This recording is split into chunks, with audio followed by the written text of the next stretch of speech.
a hipertensión pulmonar. Y contestar rápido, porque anteriormente tiene tiempo para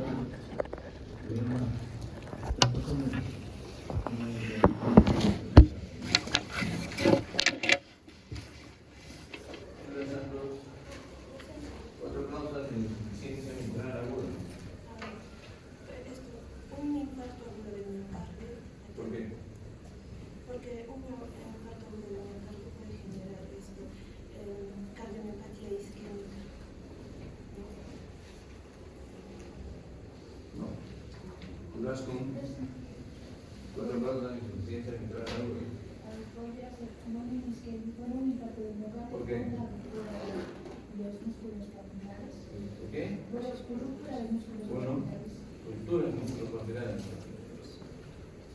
¿Qué más? Endocarditis. ¿Por qué? Podría ser una endocarditis infecciosa sería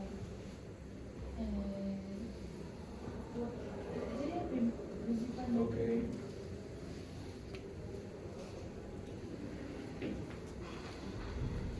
Hernández Cruz, la misma pregunta.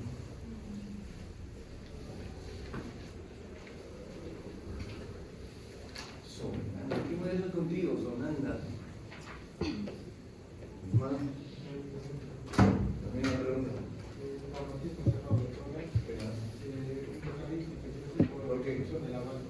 ¿Por qué? ¿Por qué? Ya, ¿por qué más? Ya, destrucción de la mano. Dos. ¿Ok?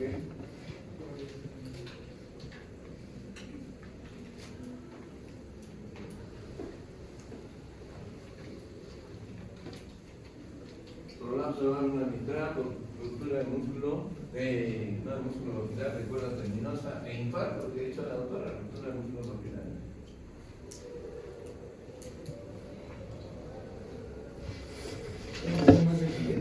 Toda una semana para estudiar. Ustedes sabían que iban a dar examen. Ustedes sabían que iban a dar examen. ¿Ya no?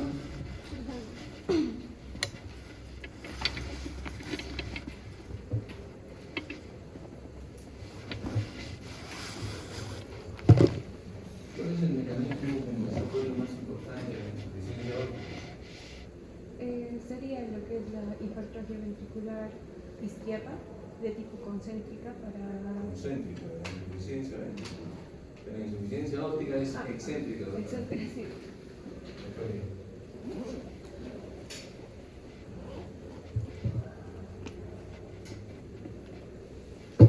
Tamara, ¿estás viendo? Ya fuiste. Ya fuiste. Ya fuiste. Ya fuiste. Palomino, ya les he dicho, tengo que ser más exigente ahora, ¿no? ¿Cómo van a correr con ventaja pues, con nosotros? Ustedes sabían que iban a dar examen. Ustedes solamente quedan dos grupos. Igual lo hacen para el grupo de mañana.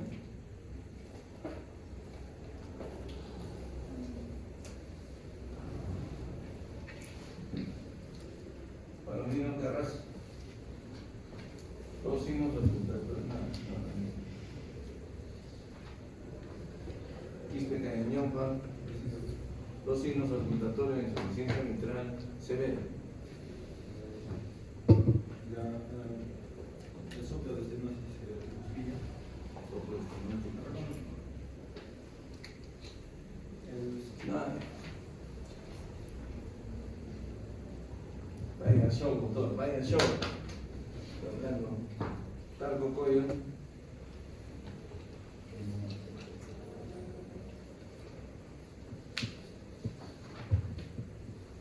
Ventura.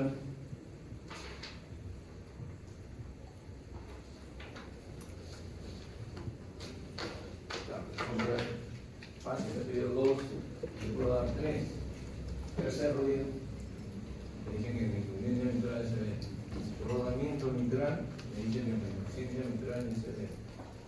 Y desdoblamiento amplio y fisiológico en el segundo ruido, me dicen que mi insuficiencia mitral es severa. Ustedes sabían que iban a dar examen también. Ustedes sabían que iban a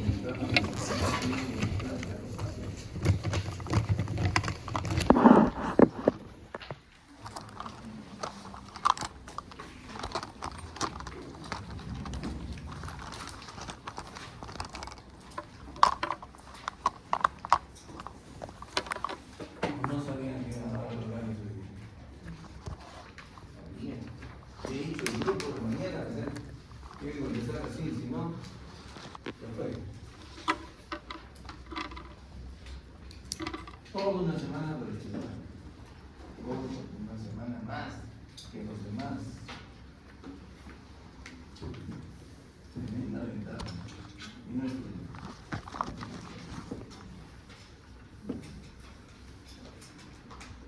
Ok, hemos dicho entonces que estamos hablando del síndrome tromboembólico venoso, ¿cierto? Estamos hablando del síndrome tromboembólico venoso y parte de ese síndrome es la trombosis venosa profunda de la cual ya hemos hablado y la embolia pulmonar. Entonces, cuando se produce un desprendimiento de un trombo formado en el sistema venoso profundo, ¿dónde va a viajar este? Si se desprende el trombo, ¿hacia dónde llega? ¿A dónde llega? Anatómicamente, ¿a dónde llega? ¿Perdón? Ya, lo doy por dictado. ¿Eh? ¿No quieren contestar? Lo doy por dictado. ¿A dónde llega? 5, 4, 3, me voy, 2. Alguien que levante la mano, 1. Ya, ¿a dónde llega? Aurícula derecha, ¿no? Es siquiera algo. Están en la época del esclavismo ustedes. Si no los amenazo, no los psicoterapeutas no responden. Aurícula derecha, ventrículo derecho. ¿Y del ventrículo derecho a dónde? A la circulación pulmonar, por supuesto que sí. Entonces, cuando se produce el desprendimiento de un trombo formado en el sistema venoso profundo, este va a llegar la mayoría de veces a la circulación pulmonar, porque esa es anatomía sencilla, ¿no es cierto? El retorno venoso es hacia las cavidades derechas y luego hacia los pulmones. Eso es concepto de anatomía. ¿Sí? Normalmente entonces quienes más producen embolia pulmonar son las trombosis venosas profundas proximales, porque los trombos suelen ser grandes. En cambio, los trombos distales, a partir de la vena poplitea, incluso más abajo, si es que se desprenden, suelen complicarse con embolia paradójica. Obviamente, siempre y cuando haya un foramen oval permeable o una comunicación interauricular no diagnosticada. Entonces, ¿qué es embolia paradójica? Eso ya lo hemos explicado, ¿no es cierto? Es la embolia producida en el sistema arterial, pero de origen venoso, es decir, un trombo que no llega a los pulmones, sino más bien llega hacia la aurícula izquierda, pasando por una comunicación interauricular no diagnosticada o por un foramen oval y que nos produce un fenómeno embólico en el sistema arterial. Eso es embolia paradójica y esto es favorecido por los trombos que se forman más distales porque son más pequeños. La embolia pulmonar es la tercera causa de muerte y mortalidad cardiovascular más frecuente a nivel mundial después del infarto de miocardio y después del stroke o del desorden cerebrovascular o del infarto cerebral. Entonces, esta es la causa más frecuente. De modo que es muy importante por otra serie de características epidemiológicas, pero lo más importante es que sepan esto. Su incidencia no la tenemos bien trazada en nuestra realidad, pero en los países europeos varía entre 39, 40 a 115 pacientes por 100.000 habitantes. Por 100.000 habitantes, ¿no? Cuando se produce embolia pulmonar, se producen algunas características, alteraciones características respiratorias, ¿no? Dentro de estas está la hipoxemia y la gradiente de tensión de oxígeno alveolo arterial incrementada. ¿Eso qué cosa significa? Significa que hay una ineficiencia en el intercambio gaseoso, es decir, una ineficiencia para transferir el oxígeno a través de los pulmones. La embolia pulmonar produce un incremento del espacio muerto. ¿Por qué? Porque se obstruyen los vasos sanguíneos, que transportan la sangre para recibir el oxígeno. Se obstruyen los vasos sanguíneos arteriales, ¿no? Y produce un aumento del espacio muerto fisiológico, hay un aumento del espacio muerto anatómico por esto, y produce un aumento del espacio muerto fisiológico porque las unidades de intercambio gaseoso precisamente no van a recibir la sangre que necesitan para producirse el intercambio gaseoso. De modo que hay un aumento del espacio muerto anatómico por obstrucción al flujo y un aumento del espacio muerto fisiológico porque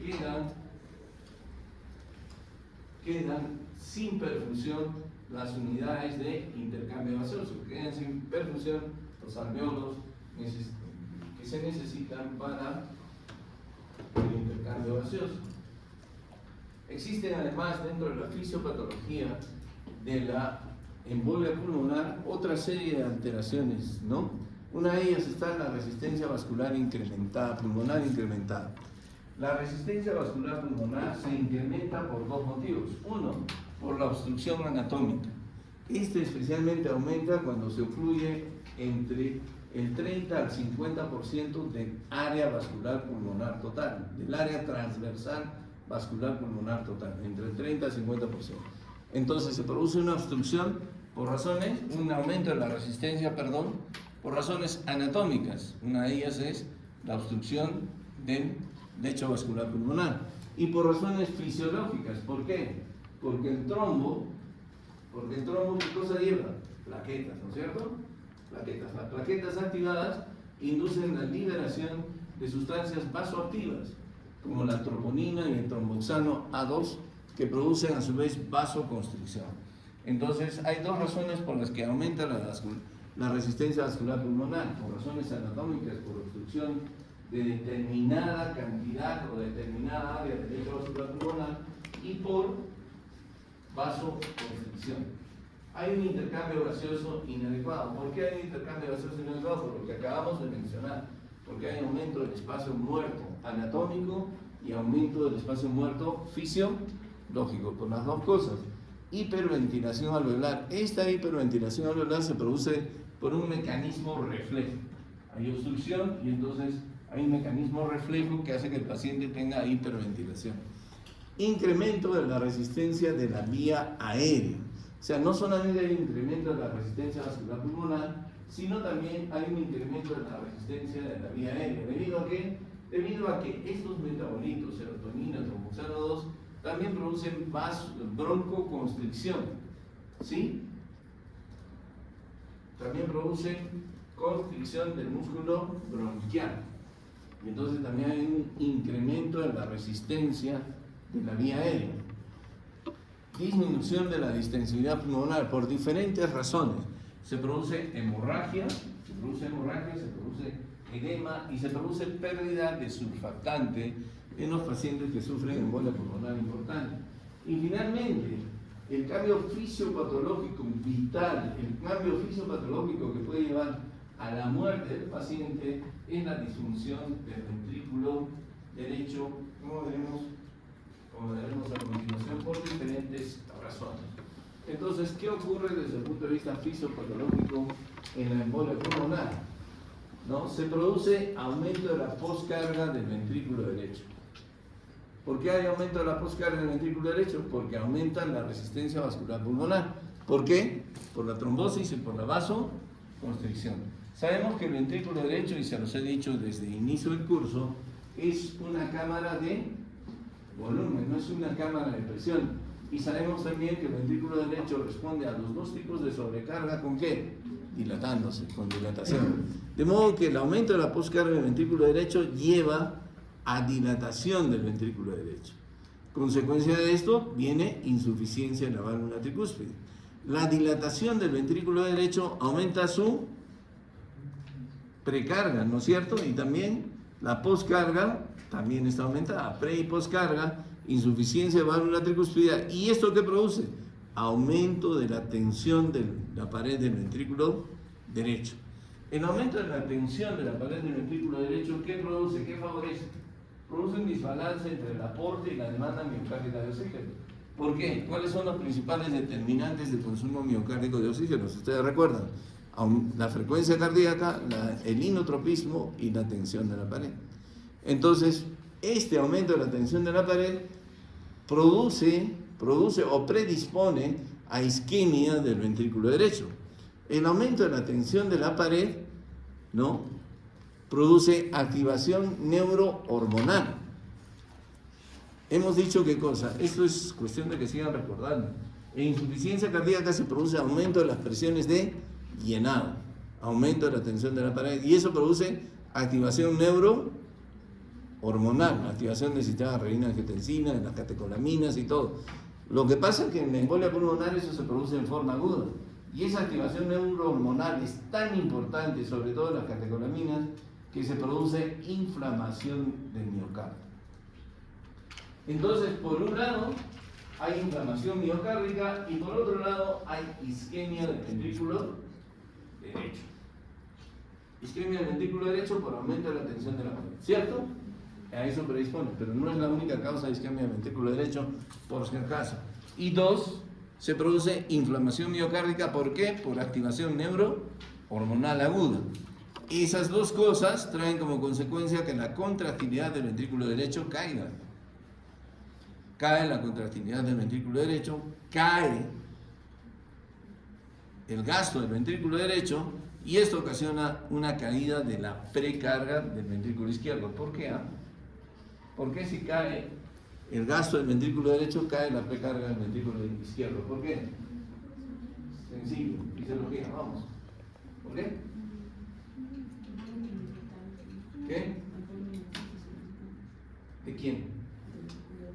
Del ventrículo derecho, claro. Llega menos sangre al ventrículo izquierdo porque la cantidad de sangre que expulsa el ventrículo derecho es menor. Esa es una razón. Si cae su contractilidad, cae el gasto del ventrículo derecho, va a caer la precarga del ventrículo izquierdo. De hecho, es una razón por la cual, por ejemplo, la estenosis tricúspide y la insuficiencia tricúspide ocasionan que mejore la disnea en un paciente con estenosis mitral. Eso ya lo hemos visto. Entonces, cae el gasto del ventrículo derecho y cae la precarga del ventrículo izquierdo. La precarga del ventrículo izquierdo no solamente cae por este motivo, porque caiga el gasto del ventrículo derecho, sino también la precarga del ventrículo izquierdo cae porque debido a la hipertensión pulmonar importante, el septum se desplaza de derecha a izquierda. Entonces disminuye la cavidad de llenado del ventrículo izquierdo. Pues no solamente la precarga cae porque el ventrículo derecho no empuje buena sangre, no elimina buena sangre, no expulsa buena sangre, sino también porque la cavidad del ventrículo izquierdo disminuye debido al desplazamiento de derecha a izquierda del septum interventricular. Entonces, el gasto cardíaco en general cae la presión sistólica sistémica. Al caer la presión sistólica sistémica, disminuye la perfusión coronaria del ventrículo derecho, que es otra razón por la que se produce isquemia del ventrículo derecho. Más compromiso del ventrículo derecho, ¿cierto? Ahí viene caída de la presión de perfusión coronaria, caída de la presión sistólica sistémica, shock cardiogénico y muerte. Entonces, ¿qué determina la sobrevida del paciente que sufre embolia pulmonar? ¿Qué cosa determina si el ventrículo derecho falla o no falla? ¿Sí? Entonces, el aspecto fisiopatológico más importante de la embolia pulmonar es la falla, la presencia o la ausencia de falla del ventrículo derecho. La falla del ventrículo derecho se explica por diferentes razones, como acabamos de mencionar. ¿Sí? ¿El ventrículo izquierdo falla? No falla. El ventrículo izquierdo está bien, pero se compromete su llenado por dos razones: por la caída del gasto del ventrículo derecho y porque disminuye su cavidad. ¿Sí? ¿Entendido? Esa es la fisiopatología. Esa es la fisiopatología de la embolia pulmonar importante. O sea, cuando se produce una embolia pulmonar grave, porque existen diferentes tipos o categorías de embolia pulmonar. La fisiopatología que acabamos de describir es la fisiopatología de la embolia pulmonar grave, de aquella que compromete entre el 30 al 50 o más % del área transversal de la circulación pulmonar. O sea, hay gente que sufre más del 50% de la obstrucción y le va a pasar esto, ¿ya? De hecho, eso es importante porque cuando enfrentamos una embolia pulmonar nos ponemos en dos casos. Nos ponemos en el caso de que el paciente tenga compromiso hemodinámico o que el paciente no tenga compromiso hemodinámico. ¿Y cómo yo defino compromiso hemodinámico en el caso de una embolia pulmonar? ¿Cómo defino? Como una presión sistólica menor de 90. o que el paciente requiere vasopresores para mantener una presión arterial sistólica mayor o igual a 90. A eso yo le digo compromiso hemodinámico. Si está sin vasopresores, una presión arterial sistólica menor de 90. Y si está con vasopresores, que esos vasopresores sean necesarios para mantener una presión sistólica mayor de 90. ¿Sí? Además, el paciente tiene, además de eso, de hipotensión, tiene hipoperfusión de órganos vitales. Estado mental alterado, frío, oliguria, anuria, incremento de lactato, etc. Eso me dice que el paciente tiene hipoperfusión. Otra definición es que tenga arresto cardíaco y es que tenga hipotensión persistente. Entonces, tres cosas me dicen que el paciente tiene compromiso hemodinámico. ¿Sí? Que el paciente haga paro, arresto cardíaco, que el paciente tenga hipotensión caracterizada por esta cosa o persistente hipotensión, ¿no? Definida como una presión arterial sistólica menor de 90 o una caída de más de 40 milímetros de mercurio en los últimos 15 minutos. Esas tres cosas me dicen que el paciente tiene compromiso hemodinámico en el caso de embolia pulmonar. Así defino yo el compromiso hemodinámico en el caso de embolia pulmonar. Siempre se nos ocurre llamar esta. ¿Aló? ¿Aló?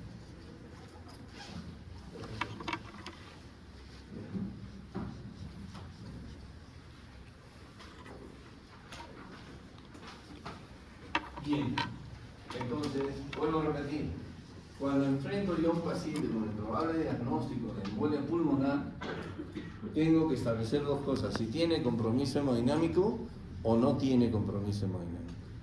Tiene compromiso hemodinámico si ha hecho paro, si tiene hipotensión arterial o si tiene una caída de más de 40 milímetros de mercurio en los últimos 15 minutos.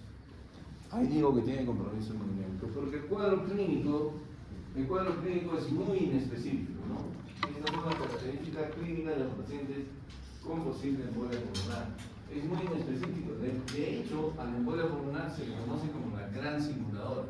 Por eso debemos tener en mente la posibilidad de que un paciente pueda tener embolia pulmonar. La posibilidad, sobre todo en emergencias, de que un paciente pueda tener embolia pulmonar, porque se puede presentar con disnea, que es característico de insuficiencia cardíaca, infarto, problemas pulmonares crónicos. La característica es que la disnea es súbita, no es progresiva ni es crónica, es una disnea súbita. Lo mismo que el dolor.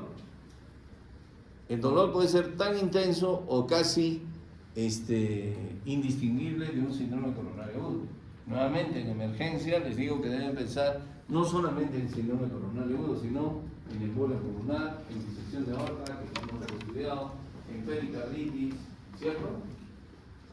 En síndrome coronario agudo y una simple osteocondritis, tos, dolor torácico retroesternal, como dijimos, fiebre, hemoptisis, síncope. La presencia de síncope en un paciente con embolia pulmonar señala severidad del caso.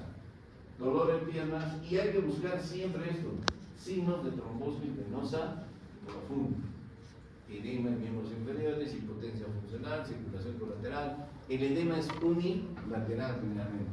Un paciente con signo de trombosis venosa profunda y disnea tienen que pensar que tenga una embolia pulmonar.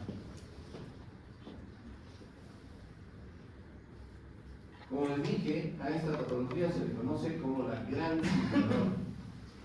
La gran simuladora, porque puede simular una neumonía, un síndrome coronario agudo, ¿sí? Una insuficiencia respiratoria aguda de otras causas.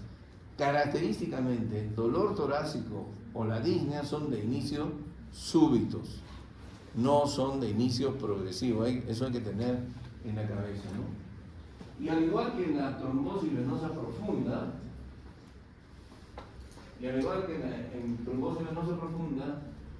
deberíamos tener en la cabeza esta escala, la escala de Wells, que también se ve aquí, ¿no es cierto?, para establecer la probabilidad clínica de embolia pulmonar.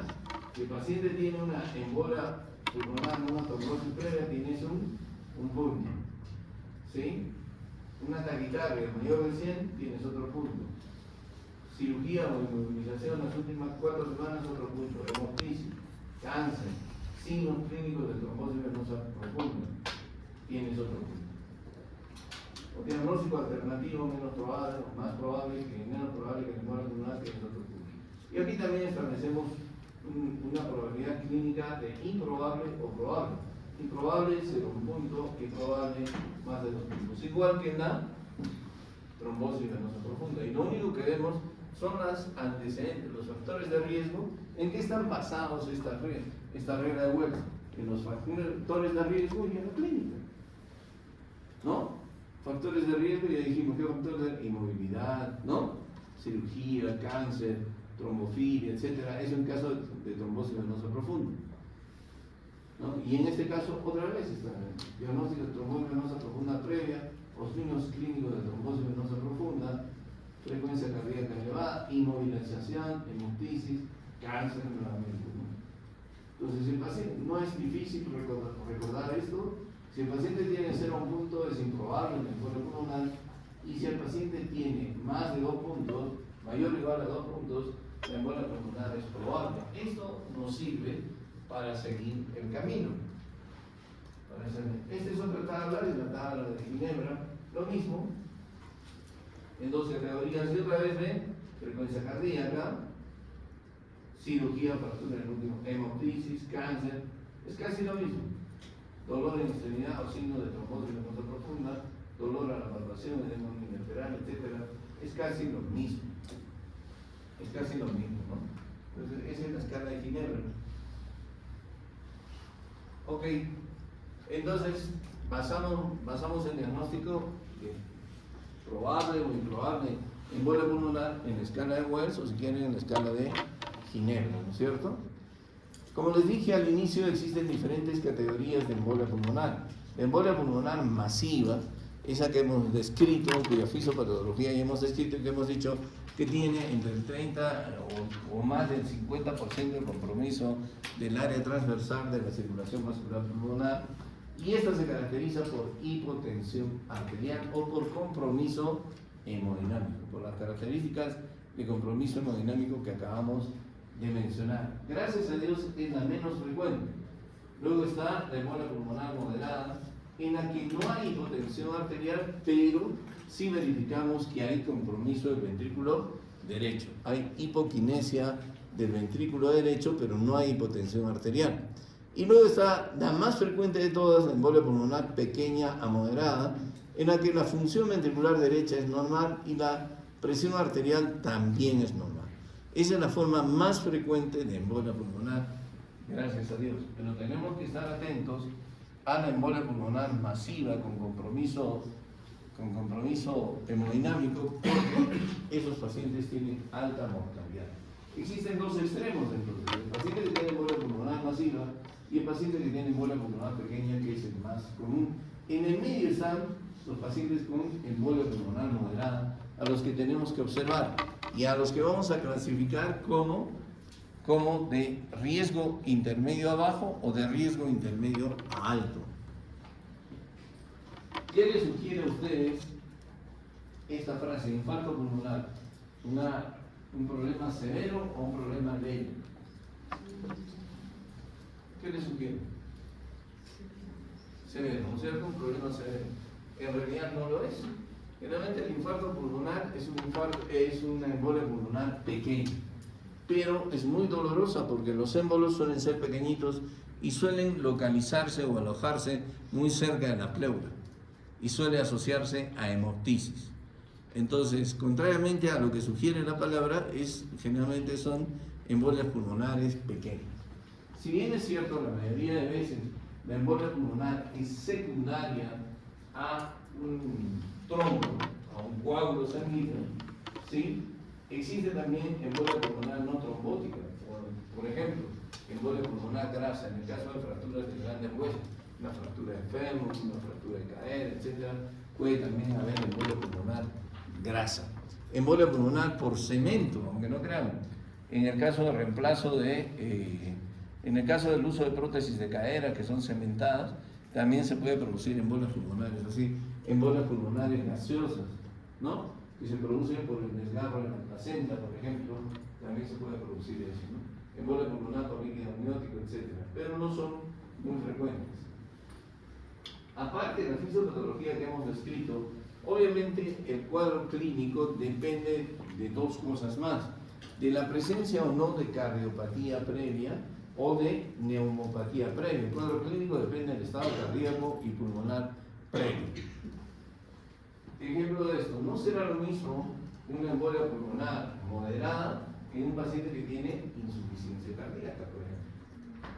El paciente con insuficiencia cardíaca se puede comportar como una insuficiencia, como una embolia pulmonar severa, a pesar de que el compromiso circulatorio sea moderado. Lo mismo puede pasar en un paciente con fibrosis pulmonar. No será lo mismo una embolia pulmonar en un paciente sano, sin neumopatía, que en un paciente que tiene fibrosis pulmonar. Entonces hay que tener en cuenta también eso en la evaluación del cuadro clínico. ¿De qué exámenes auxiliares podemos echar mano para hacer diagnóstico de embolia pulmonar? Aquí también entra en juego el dímero D, que hemos hablado en trombosis venosa profunda. El dímero D suele estar mucho más elevado en la embolia pulmonar que en la trombosis venosa profunda. ¿Por qué? Porque el coágulo en la embolia pulmonar suele ser más grande que en la trombosis venosa profunda. Pero de la misma forma, aquí el dímero D no se aconseja medir en los pacientes que están hospitalizados. Se aconseja medir en aquellos pacientes que vienen a emergencia o que son transferidos de un centro de salud a emergencia, al hospital, etcétera, por compromiso respiratorio agudo. ¿Por qué? Porque en los pacientes hospitalizados, en los pacientes con sepsis, en los pacientes que tienen ya fracturas, etcétera, el dímero D nos va a salir ordinariamente positivo.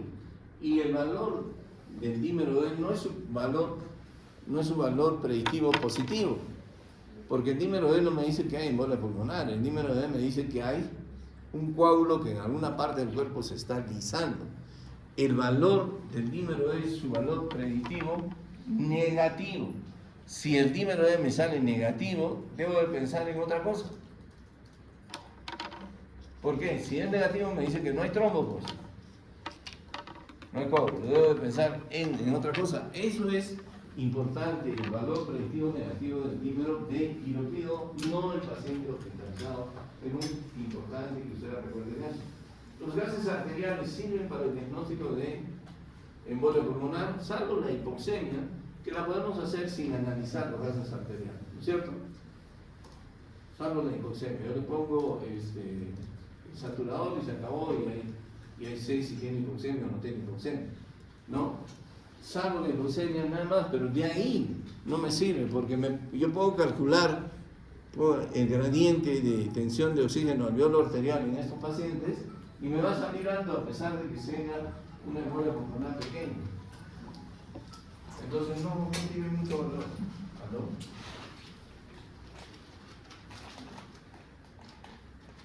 Hola, ¿cómo está? ¿Qué tal? Sí.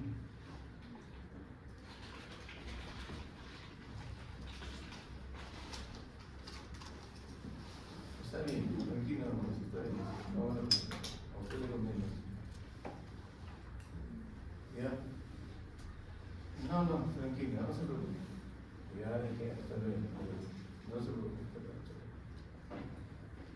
Ok. Entonces, salvo eso, no son útiles. En cambio, sí, la troponina y el BNP sí resultan útiles para estratificar al paciente. ¿Y a qué paciente vamos a estratificar? Aquellos que están en el medio. Aquellos que no son ni pequeños ni grandes. Aquellos que tienen hipoquinesia del ventrículo derecho, pero están con presión arterial normal. Porque ellos pueden ir dos caminos. Pueden mejorar o pueden empeorar. En eso solicitamos troponinas. ¿Por qué? Porque tanto la elevación de las troponinas como los péptidos natriuréticos señalan que ese ventrículo derecho está sufriendo y nos descubren al paciente que muy probablemente siga el camino de la descompensación hemodinámica, ¿no? A ese paciente que tiene hipoquinesia del ventrículo derecho, etcétera, y tiene troponinas elevadas o PET un antibiótico elevado, a ese paciente lo tenemos que clasificar como de riesgo intermedio a alto. Y eso nos va a servir también para el tratamiento definitivo. Entonces, las troponinas yo las uso. Observen que las troponinas pueden estar elevadas en embolia pulmonar. Es lo que les he dicho. Síndrome coronario, elevación de troponina no necesariamente es síndrome coronario agudo. De hecho, las troponinas son útiles para estratificar a pacientes de embolia pulmonar.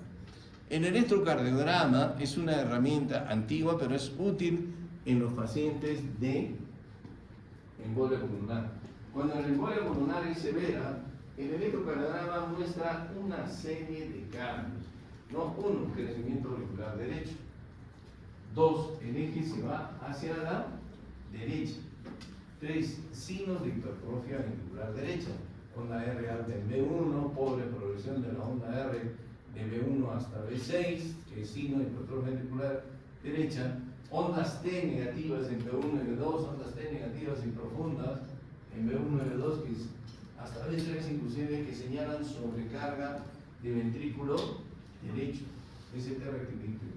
¿Qué más? Hay un patrón típico de embolia pulmonar importante, severa. Todos los cambios que les estoy diciendo son de embolia pulmonar importantes, son de embolia pulmonar grande, ¿no? El patrón es en D1, Q en D3 y T en D3. Se refiere a ese profundo en D1, onda Q en D3 y T negativa en D3.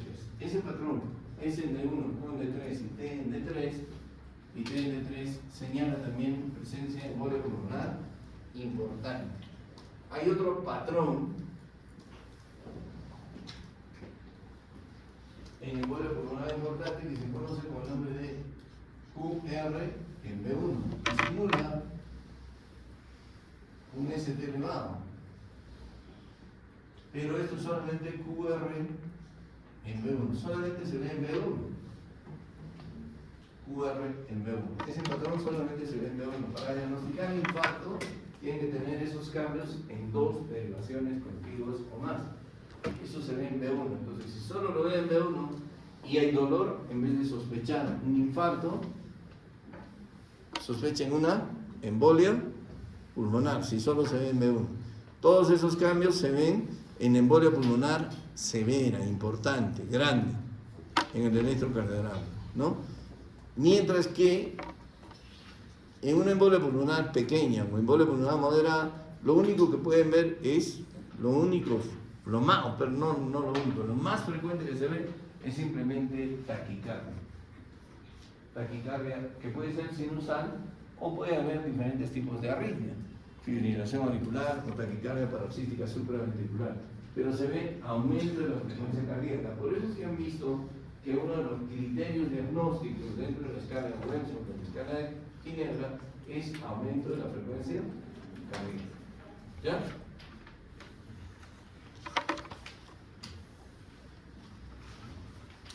También se puede ver bloqueo de rama derecha.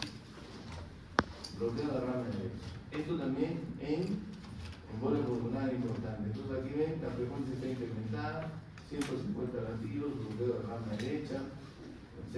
También se puede ver. Ondas T negativas, miren. Bueno, pero ustedes pueden decir eso es por el bloqueo. Aquí tienen M2, tienen M3, incluso hasta B4. La radiografía de tórax sirve para el diagnóstico de embolia pulmonar, pues sí sirve para el diagnóstico de embolia pulmonar. La radiografía de tórax puede ser normal. Es más, una radiografía de tórax normal no rechaza el diagnóstico de embolia pulmonar, sino más bien lo afirma. Existen algunos otros signos no propios de embolia pulmonar, pero no muy frecuentes, como en este caso, la elevación del hemidiafragma del pulmón donde se ha producido la embolia, lo que se conoce como la joroba de Hampton, ¿no? O el signo de Pala, que se produce como la amputación de la arteria del pulmón donde se ha producido la embolia pulmonar. Joroba de Hampton o el signo de Pala. No son muy frecuentes, pero se puede ver. Más frecuente es este signo de aquí. Mucho más frecuente es este signo. ¿Qué ven aquí ustedes? ¿No ven nada? No se ve el trama broncovascular. Es el signo de Westermann o de oligoemia. No hay trama broncovascular, observen la diferencia de aquí. Aquí hay trama broncovascular, aquí no. Signo de Westermann o de oligoemia. No, mucho más frecuente que eso, y eso siempre he visto más frecuente, son los derrames pleurales taricados. E incluso se ve derrames pleurales un poquito basados.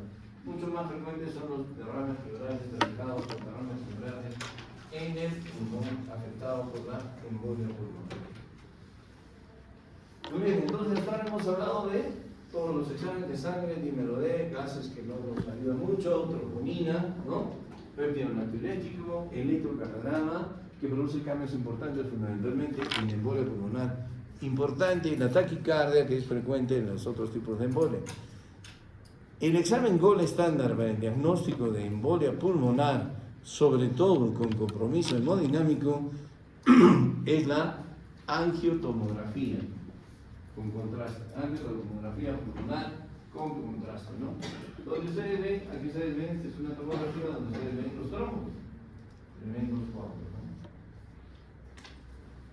Se puede detectar todos a ese nivel, ¿no? La angiotomografía también nos puede servir para estratificar al paciente.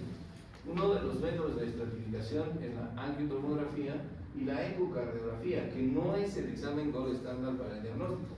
No debemos utilizar ecocardiografía con el fin de diagnosticar embolia pulmonar. La ecocardiografía nos va a servir para estratificar también al paciente. ¿Cómo yo estratifico? Aquí ven ustedes dos signos. Uno, la gran dilatación del ventrículo derecho. ¿Lo ven? ¿Sí? Está dilatado el ventrículo derecho en esta tomografía y el septum desplazado, o por lo menos rectificado y discretamente desplazado hacia la izquierda, ¿no? Bueno, ustedes pueden decir, no estoy muy convencido de eso, pero sí, es claro, si no ven que el ventrículo derecho está dilatado, ya están ciegos, más ciegos que eso. La tomografía también se puede, perdón, la resonancia magnética también se puede utilizar para el diagnóstico, aunque es mucho menos utilizada que la tomografía.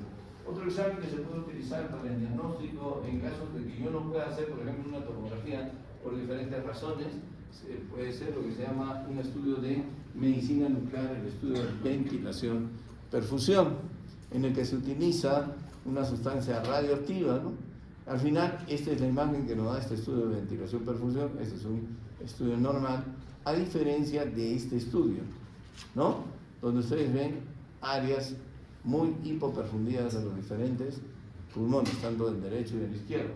El tema es que esto resulta útil solamente en las embolias pulmonares masivas, porque además no nos informa, como la tomografía, presencia de trombo en tal arteria, etc., sino nos dice examen de ventilación-perfusión con alta probabilidad de embolia pulmonar, con moderada probabilidad de embolia pulmonar o con baja probabilidad de embolia pulmonar. Los dos extremos son específicos. Si me informa con alta probabilidad, es muy probable que se haya salido esto. Entonces sí tengo que poder tratarlo como embolia pulmonar. Si me informa de baja probabilidad, es muy probable que haya salido esto. El problema está en los otros pacientes. En los que pueden tener un problema moderado, ahí no me ayuda para nada. En cambio, la tomografía sí, por eso es el examen GOL estándar. Ya hablamos de la resonancia magnética. La ecocardiografía, ¿para qué me sirve el ecocardiograma? Para estratificar al paciente. ¿Por qué? Porque en la ecocardiografía yo voy a examinar si el ventrículo derecho está fallando o no está fallando. Es más, si a veces tengo mucha suerte, puedo incluso ver el trombo en el coágulo viajando hacia la circulación pulmonar. Observen, esta es una tomografía, ¿cierto? Aquí ustedes ven el trombo. Y observen, esta es la ecografía de este paciente, la arteria pulmonar, y miren, aquí está el trombo, ¿no? Este ecocardiografista debe ser gay porque tiene una suerte bárbara, y entonces le agarró el trombo justo viajando por la circulación pulmonar, en la rama derecha de la arteria pulmonar. Justo, ¿no? Sin embargo, en otra evaluación, otra vez se puede ver en la ecocardiografía, miren el tamaño del ventrículo derecho respecto al ventrículo izquierdo. De hecho, si dicen que esta relación supera 1, este es un criterio de severidad, ¿no? La aurícula derecha. Y aquí sí ven ustedes lo que les he dicho. El ventrículo izquierdo disminuye su gasto no solamente por que el ventrículo derecho no expulse buena cantidad, sino porque miren cómo se reduce la calidad del ventrículo izquierdo. Y aquí sí ven ustedes que el septum interventricular está desplazado hacia la izquierda, está empujado hacia la izquierda. Entonces el ventrículo derecho me dice, el ecocardiograma me sirve para estratificar al paciente. Porque si yo veo un paciente con embolia pulmonar cuyo ventrículo derecho no está dilatado, puedo estar tranquilo, cuyo ventrículo derecho funciona bien, puedo estar tranquilo. Si me elevan las troponinas y BNP, lo que hago es vigilarlo si sigue con presión normal. Si baja su presión, ya ese ventrículo derecho falló y tengo que darle el tratamiento definitivo. Estas son algunas, no espero que ustedes sepan, pero estas son algunas de las características que debiera buscar el ecocardiografista, ¿no? en su examen. Un alargamiento del ventrículo derecho aquí y aquí, el septum que se desplaza hacia el ventrículo izquierdo, una vena cara inferior dilatada, ¿cierto? El estudio Doppler también hay que un signo que se llama 60-60. El coágulo, el trombo a veces pueden ver, como lo hemos visto, la función del ventrículo derecho que se ve de diferentes formas, entonces no es para que ustedes lo vean. Antes de usar una venografía, una arteriografía, antes se usaba esto, ¿no? Y se localizaba el trombo mediante venografía cuando no teníamos angiotomografía. En la actualidad esto se hace muy poco. Muy bien. Entonces, si yo sospecho que el paciente tiene embolia pulmonar sin shock ni hipotensión, ¿qué hago? Le aplico la tabla de predicción. Le aplico la tabla de predicción, ya sea de Wells o ya sea de Ginebra. Cualquiera de las dos le aplico, ¿no es cierto? Si me viene con probabilidad baja o intermedia, le voy a pedir dímero D. Dímero D. Si me viene negativo, no es un embolio. Si me viene positivo, le pido una angiotomografía. En la trombosis venosa profunda, ¿qué le pedía si me viene positivo? Un eco Doppler de miembros inferiores. Si tiene alta probabilidad, ya no pierdo tiempo y dímero D. Y le pido de frente una angiotomografía. Si me sale negativo, entonces no hay embolia pulmonar. Si me sale positivo, hay embolia pulmonar y le voy a dar el tratamiento. ¿Sí? Para eso me sirve aplicarle la escala de predicción. Y la escala de predicción es simplemente que ustedes recuerden si tiene taquicardia, si tiene cáncer, si tiene una cirugía reciente, si tiene síndrome de trombosis venosa, si ha tenido una trombosis venosa o una embolia pulmonar antes, tan sencillo como eso. Si tiene dos características o más de eso, ese paciente tiene alta probabilidad y le pido de una vez una tomografía. ¿Sí? Perfecto. El siguiente paso, lo que dije, ya tiene embolia, sospecha de embolia pulmonar, ¿no? Me pregunto si tiene shock o hipotensión. No tiene shock, entonces no es de riesgo alto.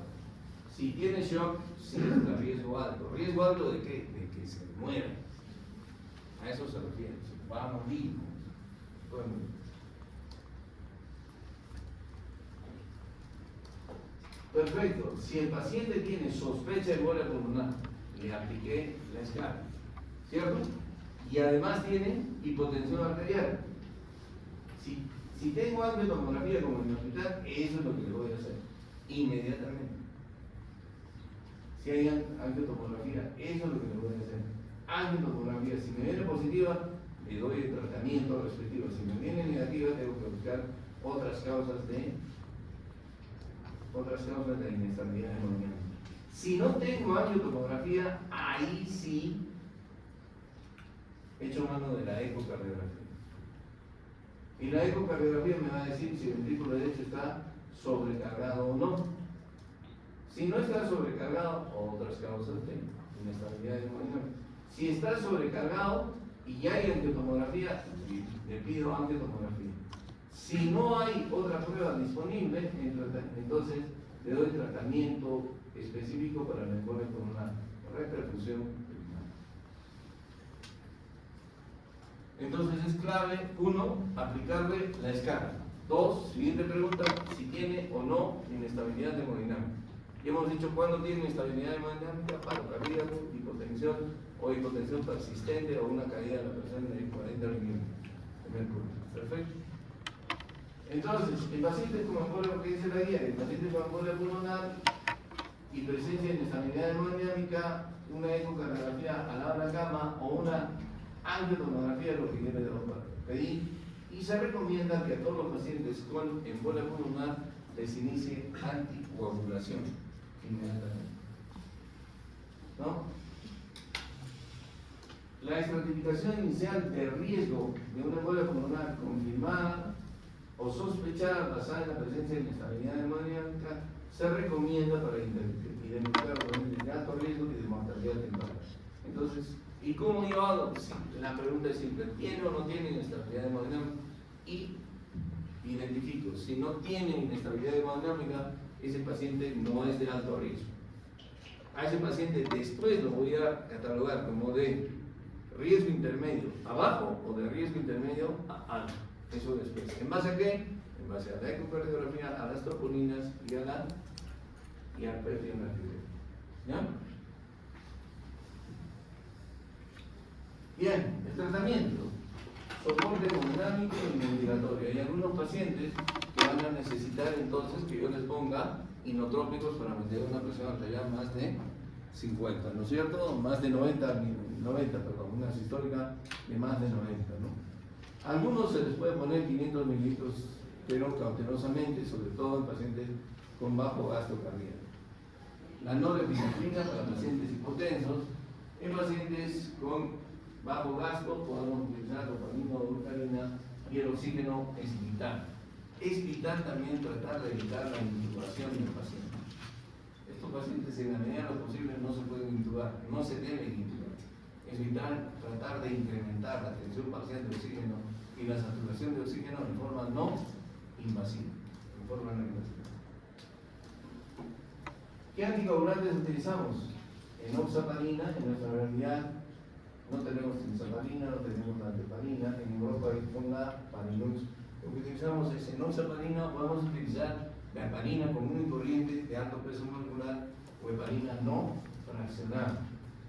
En general, si el paciente no tiene una embolia pulmonar que comprometa su estado hemodinámico, que no son las más frecuentes, gracias a Dios, las más frecuentes son las que no comprometen el estado hemodinámico, se aconseja como medicamentos de primera línea los nuevos o los anticoagulantes orales directos, ¿no? El dabigatran, el rivaroxaban, el apixaban y el edoxaban, que no tenemos en el país.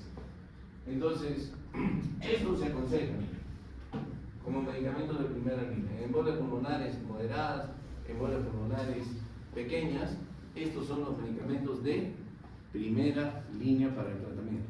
En otras palabras, la anticoagulación es para todos, para las embolias pulmonares severas, moderadas y pequeñas, ¿sí? Solamente que en las embolias pulmonares severas se empiezan con anticoagulación parenteral. Si yo puedo utilizar anticoagulantes orales directos, eso lo utilizo de preferencia para las embolias pulmonares moderadas a pequeñas. No, los anticoagulantes parenterales para las embolias pulmonares severas. Después podría yo utilizar anticoagulantes orales directos, porque estos pacientes van a quedar con anticoagulación crónica por lo menos como por 6 meses, como ven ustedes acá. Esto es simplemente para mostrarles que existen una serie de estudios en los cuales estos fármacos han demostrado su utilidad en el manejo de los pacientes con embolia pulmonar. Se recomienda que la anticoagulación con heparina no fraccionada de alto peso molecular, o sea, sea iniciado en los pacientes sin retraso en los pacientes con embolia pulmonar de alto riesgo, ¿no? Y luego, la terapia trombolítica sistémica es recomendada en los pacientes de alto riesgo. Entonces, ¿qué hacemos con los pacientes de alto riesgo? ¿Quiénes son los de alto riesgo? Los que tienen compromiso hemodinámico. A esos pacientes los revascularizamos. ¿Cómo los revascularizamos? Con terapia trombolítica. Con terapia trombolítica.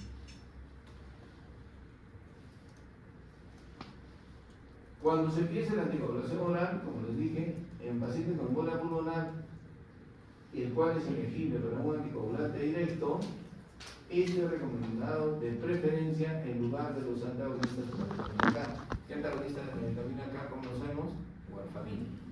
Entonces, cuando el paciente tenga que iniciar anticoagulación, le damos de preferencia anticoagulante directo. Si no puede comprar, si no tiene, no tenemos disponibilidad, entonces utilizamos antagonistas de la vitamina K. Muy bien. Entonces, el objeto de detectar si un paciente es de alto riesgo y tiene compromiso hemodinámico es doble. Uno, diagnóstico. Ya no pierdo tiempo, les pido angiotomografía a ese paciente, ¿no? Se ha hecho arresto, hipotensión o lo que sea, le pido angiotomografía. Perfecto. Dos, es terapéutico. Porque a ese paciente lo tengo que revascularizar. ¿Con qué? Con terapia trombolítica. La terapia trombolítica de rescate se recomienda para los pacientes con deterioro hemodinámico y que están con tratamiento de anticoagulación. A todos los anticoagulantes. Entonces, pero este paciente de alto riesgo, tengo que anticoagular. No se debe utilizar trombolisis de rutina en todos los pacientes, sobre todo en los pacientes con riesgo intermedio o bajo. No debo utilizarlo. Porque hay un riesgo muy importante, ¿cuál es? Hemorragia cerebral. Y ya se han hecho los estudios, y en estos pacientes de riesgo bajo e intermedio, la hemorragia, a veces lo que nos mata es el tratamiento, la hemorragia cerebral, y no lo podemos matar. Entonces, solamente en el paciente de alto riesgo utilizamos trombolisis. Y la trombolisis la podemos utilizar no tan rápido, o sea, es mejor si lo hacemos dentro de las 48 horas dentro del hecho el diagnóstico, pero incluso se han trombolizado, se trombolizan los pacientes con embolia pulmonar hasta 2 semanas de haber tenido los síntomas. Hasta 2 semanas de haber tenido los síntomas se les puede trombolizar. Pero lo ideal es trombolizarlos dentro de las 48 horas de haberse hecho el diagnóstico. ¿No? Entonces, nuevamente, sospecha de embolia. ¿Tiene shock o no? Si tiene shock, le hacemos el algoritmo diagnóstico, riesgo alto, repercusión primaria. No tiene shock, algoritmo diagnóstico, y ahí lo clasificamos en riesgo intermedio. Puede ser riesgo intermedio alto, y este lo vigilamos, y puede llegar a necesitar trombolitis. Riesgo intermedio bajo, hospitalización y anticoagulante. Riesgo bajo, lo anticoagulamos, hasta precoz, etcétera, y ya está. Cuando yo digo que tiene riesgo intermedio a alto, cuando tiene falla ventrículo derecho, cuando tiene tromboninas altas y cuando tiene péptidos natriuréticos elevados y que continúan elevados. Riesgo intermedio bajo, puede tener falla ventrículo derecho, pero las tromboninas no se elevan, o si se elevan no continúan elevándose, y los péptidos natriuréticos, si se elevaron, más bien comienzan a caer. Riesgo intermedio bajo. El otro puede necesitar trombolisis y el otro puede necesitar solo anticoagulación. Por eso los observamos. ¿Ya? El de riesgo bajo lo único que necesita es anticoagulación. Bueno, algunos pacientes no son sometidos a trombolisis, otros pacientes pueden ser sometidos a emboletomía, ya sea mediante cateterismo o a emboletomía quirúrgica. Es una intervención un poco seria, es una intervención que señala alta mortalidad, pero que se puede hacer.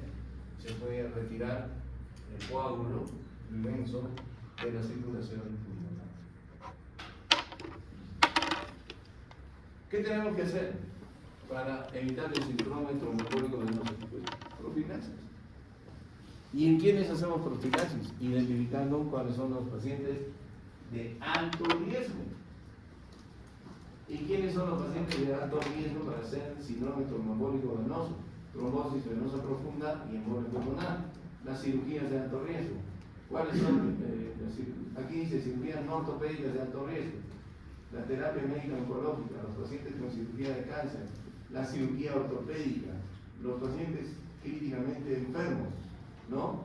Como los pacientes con DCB, ¿no? Postrados, con insuficiencia cardíaca, con infarto de miocardio, todos ellos, ¿no? Y aquí tienen ustedes diferentes estrategias de profilaxis. Lo cierto es que yo tengo que identificar a mis pacientes. Si me van a hacer una cirugía de cadera, le hacen una cirugía de cadera, sale todo bien y de repente a los 2 días se muere. ¿Por qué? Por embolia pulmonar, porque nadie me dio anticoagulación profiláctica. Entonces eso es lo que hay que hacer. Si tengo un paciente postrado por un TCV, tengo que hacerle profilaxis de trombosis venosa profunda. Si tengo un paciente postrado por insuficiencia cardíaca, tengo que hacerle profilaxis de trombosis venosa profunda. Si tengo un paciente con cirugía de cáncer postrado y además tiene cáncer y está postrado, tengo que hacerle profilaxis de trombosis venosa profunda. Bien, entonces lo más importante es que nosotros identifiquemos bien la situación y ofrezcamos lo que podemos cumplir, no lo que está ofreciendo ese patín, no es cierto, ese chico. Nada, tremendo preservativo para cubrirse, no para cubrirse nada. Entonces, si tienen ustedes alguna pregunta, con todos los ahí están ofreciendo lo que no tienen. Así que tenemos ofrecer lo que tienen.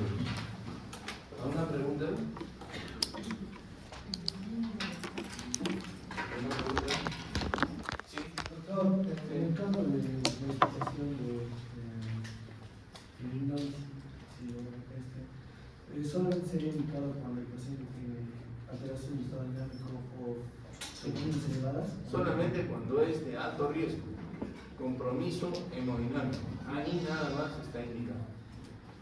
En ningún paciente que tiene compromiso hemodinámico está indicado, que no tiene compromiso hemodinámico está indicado la trombosis. Hay 2 tipos de pacientes que no tienen compromiso hemodinámico. Es decir, el paciente que tiene una embolia pulmonar pequeña o el paciente que tiene una embolia pulmonar moderada con dilatación del ventrículo derecho, pero el ventrículo derecho no ha fallado, está tranquilo, ese paciente merece que lo vigilen, que lo investiguen. Sí. ¿Cómo lo investigan? Lo vigilen, ecocardiograma seriado y hay que pedirle troponinas y péptido-natriuréticos.